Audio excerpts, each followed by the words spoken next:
একবার এরকম বানান করে পড়তে হবে তো। প্রাণ ভয়ে ছুটতে লাগলো। কিছু দূর এসে সে দেখলো সামনে এক আঙুর ক্ষেত। সে তখনই আত্মরক্ষার জন্য আঙুর ক্ষেতের এক ঝোপের সবুজ পাতার আড়ালে নিজেকে লুকিয়ে ফেলল। শিকারীরা কিছুক্ষণ পর সেখানে হাজির হয়েও তাকে খুঁজে পেল না। শিকারীরা চলে যেতে হরিণটি এবার মনের আনন্দে আঙুর গাছের কচি পাতা খেতে লাগলো। শিকারীরা কিছু দূর এগিয়ে গিয়ে পিছন ফিরে দেখে আঙুর ঝোপটি যেন নড়ছে। তাদের মনে সন্দেহ হলো, বাতাস বইলে সব গাছের পাতা অল্প বিস্তর নড়বে, কেবল ওই ঝোপটির পাতা নড়ছে কেন? তবে কি হরিণটি ওখানে ঢুকেছে? এক শিকারী সেই ঝোপ লক্ষ্য করে তীর ছুড়ল। সঙ্গে সঙ্গে তীর বিদ্ধ হলো সেই হরিণটি। যন্ত্রণায় কাতর হয়ে হরিণটি ভাবল, হায়, আমি এমন নিমকহারাম, মানে নিমকহারাম যে আমরা বলি না, যে আঙুর ঝোপ আমায় আশ্রয় দিয়ে শিকারীদের হাত থেকে বাঁচালো, আমি কিনা সেই আঙুর গাছের পাতা খেতে থাকলাম। নীতি কথা হচ্ছে, নিমকহারামের পরিণাম ভালো হয় না। মানে তোমাকে সে বাঁচালো আর তুমি সঙ্গে সঙ্গে পাতা খেতে শুরু করলে, আর পাতা খেতে শুরু করলে শিকারীরা দেখতে পেয়ে গেল যে ওখানে ঝোপটা নড়ছে, মানে মানে আঙুর গাছ তো উপকার করলো হরিণের, কিন্তু আঙুর পাতা খেতে শুরু করলো হরিণ।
তো দুধ খাওয়া হলো একটা সময়, চল বেনে দিতে।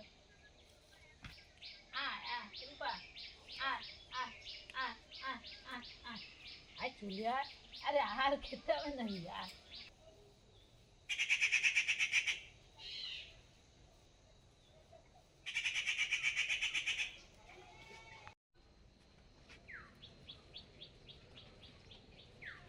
নমস্কার সকলকে, কেমন আছেন?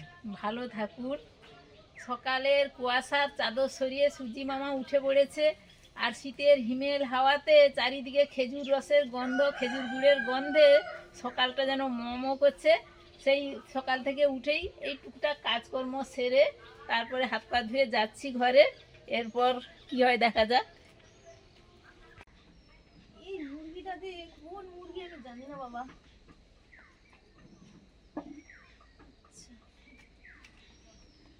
একটা মুরগি সেই প্রথম থেকে ছোট ডিম, দেশি ডিম দেখো, ভালোই সাইজ, কিন্তু এটা দেখো, ও পায়রার ডিম হয়ে গেছে। কেন এই মুরগিটা এরকম পারে? কোন মুরগিটা বোঝাও যাচ্ছে না। পায়রার ডিম পেড়ে দিয়েছে। পায়রার ডিম পারে সবসময়। দাঁত মাজিয়ে দেওয়ার পরে এই যে মুড়ি খাচ্ছে, মুড়ি একটু মেখে দিয়েছি, তার আগে খেয়েছে তুলসী পাতা মধু। দাঁড়া দাঁড়া দাঁড়া, আমি মাখিয়ে দিচ্ছি। দাঁড়া। শুভ সকাল, সবাই কেমন আছেন? ঠান্ডা প্রচুর পড়েছে, এখনও খুলতে পারিনি সব কিছু। এখন বাজে প্রায় 8:30। সকাল থেকে উঠে যেমন কাজ থাকে, মুনকে নিয়ে বসা, পরীক্ষা শেষ হয়েছে, ওরমভাবে কিছু পড়ায়নি, অন্য কিছু পড়ছিলাম, মানে ও গল্প শুনছিল, একটু গান করছিল, কবিতা আবৃত্তি করছিল, এইসব করছিল। তারপরে নেমে এসে ব্রাশ করিয়ে তুলসী পাতা মধু খাওয়া হলো, তারপরে এই মুনকে খাবার দিয়ে এবার আমরা জল দেবো গাছে। অনেক রকম সবজি আছে, ফুল চারা আছে, তো মনের বাবা আর আমি দুজনে মিলে একটু দুজনে হলে একটু তাড়াতাড়ি হয়, এই জন্য জল দেবো। তারপরে আবার তো আছে রান্নাবান্না। তারপরে মাসি আসবে আজকে, মাসি মানে মায়ের বোন দিদি আসবে, বেরিয়ে পড়েছে হয়তো। ওই একটু নৌকোর ওদিকটায় বাড়ি, মানে নৌকো দিয়ে আসতে হয়, টাইমলি আসতে হবে, চলে আসবে।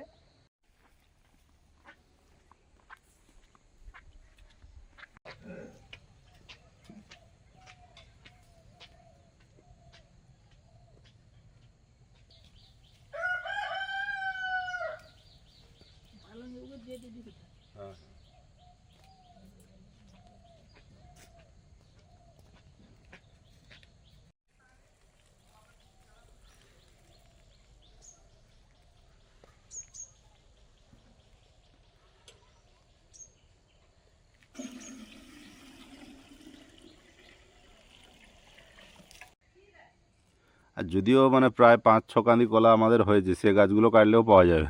হ্যাঁ হ্যাঁ হ্যাঁ, এ ঠিক। আমাদের এবছর অনেক কান্দি বেরিয়েছে।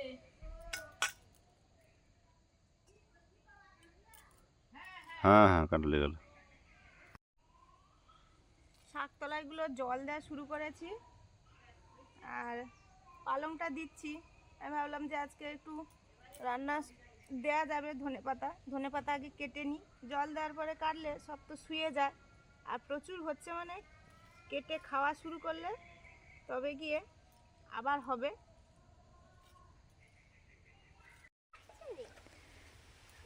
আমরা একটু রাস্তার দিকে বেরিয়েছি, আমি আর মুন। আমার দিদি আসবে, এই জন্য একটু এগোচ্ছি দিদিকে আনতে। 1 বছর পরে আসছে। কবে থেকে বলছি দিদি আসো আসো, একবার ঘুরে যাও। এই জন্য আজকে আসছে, যাচ্ছি দিদিকে আনতে।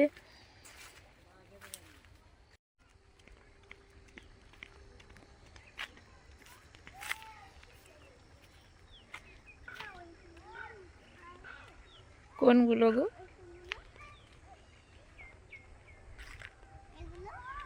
ধান কাটা তো চলছে, এই যে কিছু কিছু ধান উঠেছে মাঠ থেকে।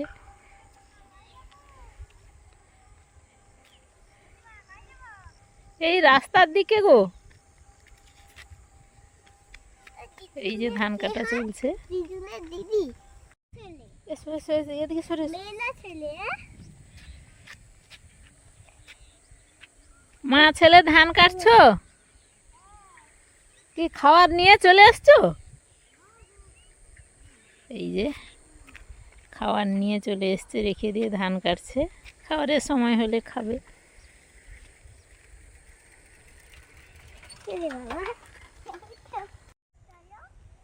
যা, ওই তো আসছে, ওই দিদি আসছে। আমি এই জন্য এগিয়ে এসেছি ব্যাগটা নিতে। চলো চলো।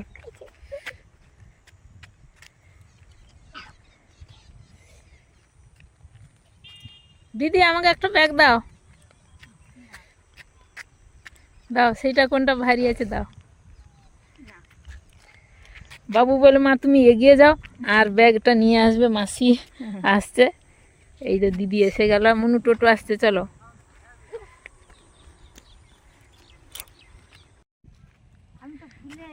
হ্যাঁ সর্বহারা ক্লাবের রাস্তাটায় লাভ, হ্যাঁ সে ভ্যানওয়ালাটার একেবারে লিয়ে চলিছে পঞ্চমের বাজার। হ্যাঁ, এই জন্য আমরা কখন থেকে এসে দাঁড়িয়ে আছি। তারপর আবার পঞ্চম থেকে ব্যাক করলে নাকি? আবার 10 টাকা দিয়ে আবার যা, ও মুন কোথায় ছুটে পেলে গেল গো? আর মুন ওদিকে যাচ্ছে। ও, তাহলে কটায় ভরভটি ধরেছ? 7টা, 7:30। ও ঠিক আছে। তারপর এখানে তাহলে ভ্যানে উঠলে আর কি? আচ্ছা। আর সবাই ভালো তো? আর হচ্ছে তোমাকে যে বললাম নাতনিকে আনতে, ঘুমিয়ে আছে, সে এখন উঠে যায়। ও আচ্ছা ঠিক আছে, চলো। শোনা সাইকেল। আমি আর বোন রাস্তা দিকে গিয়ে এই যে দিদিকে আনলাম। আসো দিদি, আসো।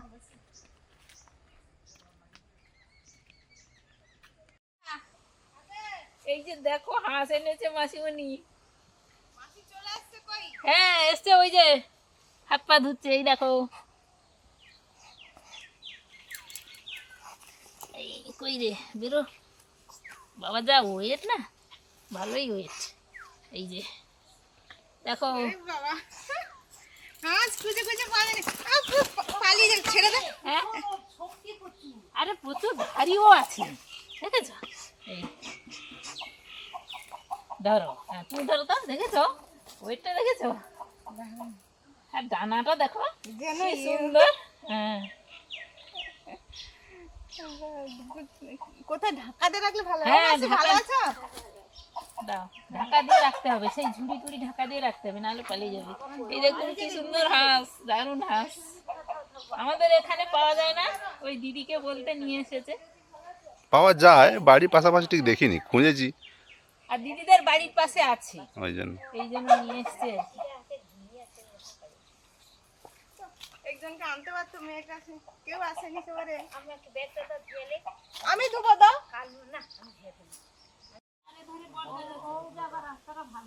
হ্যাঁ, আর মোড়টা মনে রাখবো যে সর্বহারা।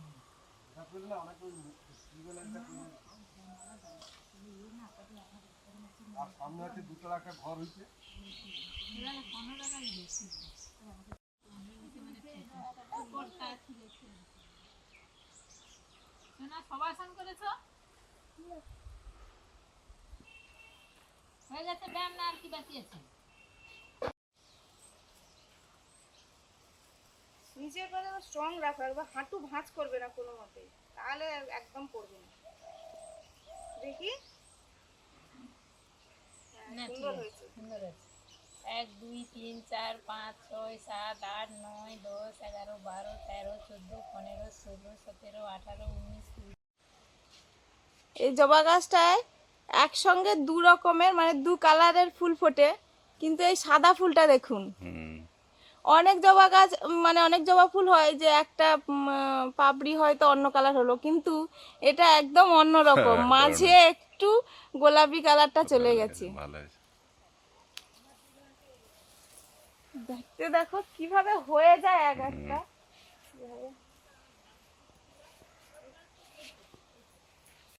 সে ঠিক তুমি এক একদিন সকালে ফুটে ফেলবে, একটা লাল ফুল ফুটবে, একটা হ্যাঁ টিয়া ফুল। হ্যাঁ হ্যাঁ, তারপরে গোলাপ টাইপের আছে তো, ঘোর গোলাপের ভিতরে আবার একটা কোনটা সাদা পাঁপড়ি হয়ে যাবে, এরকম হবে ফুটে। কি সুন্দর হচ্ছে ফুটে, দেখার মতো। আমি কত ফুল গাছ দেখি ডাক্তার মোড়া, আমি সব ফুল দিতে হবে। এটা শিব দুর্গা। এই যাওয়া হয়নি দেখি, ধান টান সিদ্ধ করতে আবার সময় যায়। এবার ঘরে ঘরে হয় ধানটা এক বস্তা করে ফেলা হয় তো, হ্যাঁ, সে সময় যায়। ধান টান সিদ্ধ হয়ে শীত কাটতে যখন যাবো, আমার বেটা বা বুয়ার বৌমা তো যাবে বলে কবি ও যাবো বলছিল, বলে মা যাবো। তো যাবে মাসির বাড়ি। আমি বলি, হোক গেলে হবে, তারপর সময় হয়নি। তা যাবো, একটা সময় করে যাবো, তখন এই ধান টানগুলো সিদ্ধ হয়ে যায়, তারপর যাবো। আমার প্রচুর ধান টানগুলো আমি সেটা প্রথমে ঘুরে এসেছি। মানে ধান ঝাড়ানো হয়ে গেছে। তোমার কি ধান চাষ করেছিল এবছর? আমার ধান চাষ আছে ধনুর্বাদ, ও ধন্যবাদ, আমাদের তো ধন্যবাদ। ধন্যবাদ তো আমাদের হয়েছে। খুব ভালো হয়েছিল, না, এত ধন্যবাদ সুন্দর ধানটা হয়েছিল, ভালো। মানে ফলনও ভালো, শীষও বড়। আসলে ধানটা বাতাসে বেলের ভিতরে না পুড়ে যেই 5-7 বস্তা হয় সুজিরটা, 4 বস্তা। পরপর তো বেলা হয়ে যাচ্ছে, শীতের বেলা কখন দিয়ে মানে কোনখান দিয়ে যে চলে যাচ্ছে বোঝাই যাচ্ছে না। আবার আজকে আমাদের একজন আবার হাতে হাতে লাগার মতো একজন বেড়ে গেল, মানে তাড়াতাড়ি রান্নাই হবে। এই যে মাসি চলে এসছে, মাসি আবার মাসিকে বলা ছিল বড় হাঁস নিয়ে এসছে, রান্না হবে। আর মাসি আস্তে আস্তে নৌকো পথে আসে তো, ওই মশলা মুড়ি দোকান উঠেছিল, বলছে খেয়েছি। ওরমভাবে আর কিছু খায়নি, ওই একটু বেগুনি ছিল খেয়েছে। আর এবারে লেগে পড়েছে এই যে রসুন ছাড়াচ্ছে মেয়ের সঙ্গে, আর পরপর এগুলো বয়ে আনি। বলছে কি রান্না হবে দাও, হুম, রেডি করে ফেলি বলে এই বসে পড়েছে দুজনে। তাড়াতাড়ি রান্না করে আর আমি এদিকে চাল ধুয়ে আনলাম। ও মাছটা কাটতে হবে না? এই তুমি তাহলে তো বোঝো, ভালোই বোঝাও মেয়েটা। হ্যাঁ হ্যাঁ। সবাই একসঙ্গে লাগলে তো কতটুকু সময় যায়।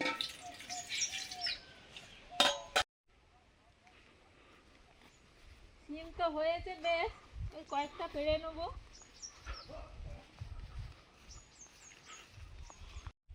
উপরের দিকে অনেক আছে, এখন আপাতত ওই রান্নার মতো কয়েকটা পেড়ে নিচ্ছি, যেগুলো ওই নিচে হাত পেয়ে যাচ্ছে। হাতের কাছে অনেক আছে। হ্যাঁ হ্যাঁ, এই যে একটা।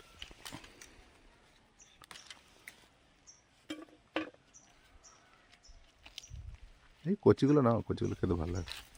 না কচি বলতে যেগুলো বড় আছে সেগুলো নিতে হবে তো। না সে বটে। এই নাও। হ্যাঁ দাও। এখানে ঝাঁক থেকে দেখে নাও কোনটা এই পড়ার মতো হয়। লাথাটা দেখো, না না এই এই দেখতে এক ভালো ঝাঁককে আমরা লাথা বলি। এই যে লাথাটা দারুণ হয়েছে। এদিকেও সব ঝুলে আছে একবার। হ্যাঁ হ্যাঁ, এখানে দেখছিলাম গাছের আলে কোথায় ছিল।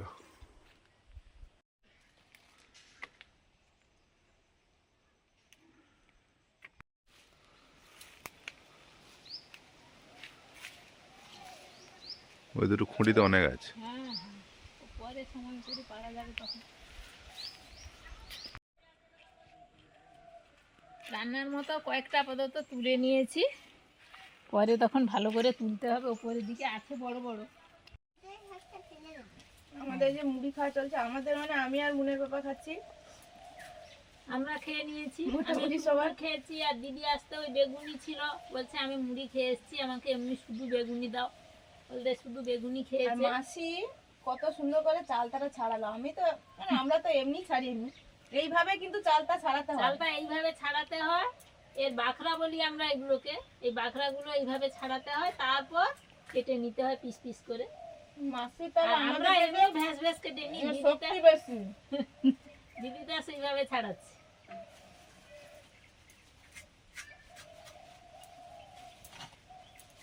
আচ্ছা পটল কি দেবে দেবে? মানে শীতে সবাই তো একদম কাবু হয়ে গেছে যেন, জবু তবু হয়ে আমরা এখানে বসে পড়েছি একসঙ্গে। কাজ হচ্ছে, দিদি বলে আমি সব কেটে ফেলবো। আমাকে আজ কাটতে হচ্ছে না, দিদি সব কাটছে। আর সুস্মিতা ওদিকে মাছ কাটবে, রোদে বসে পড়েছে। মানে রোদ ছাড়া যেন কেউ থাকতে পারছে না, শীতের জন্য তো ওই রকম। পার্শে মাছ, খয়রা মাছ কেটে নিচ্ছি। শীতের সবজি দিয়ে একটু ঝাল মতো করব। যা ঠান্ডা পড়েছে সত্যি, এই রোদ ছাড়া চলছে না। আর শীতের সময় রোদটা এত ভালো লাগে। আর শীতের রোদ কিন্তু এই জন্য চড়াও হয়, গাটা বেশ গরম গরম হয়ে গেল। মুড়ি খেয়ে উঠেছি, তবুও কি ঠান্ডা লাগছে। আর ওখানে তো ঘরের মধ্যে ছায়া, আর ভালোই হাওয়া হচ্ছে উত্তরে, বেশ ঠান্ডা লাগছে। ওই জন্য মাসি তো চাদর ঘুরেই আছে, মুন ঘুরছিল না, সব খুলে দিয়েছিল ব্যায়াম করছিল বলে, আবার সব পরিয়ে দিয়েছি। আমাদের ছোটোখাটো পিকনিক হয়ে যাচ্ছে বলুন। শীত মানেই তো দু চারজন একসঙ্গে কিছু এই রান্না বান্না করলেই পিকনিকের মতোই লাগে। মাসি আলু কাটতে হবে মাংসের।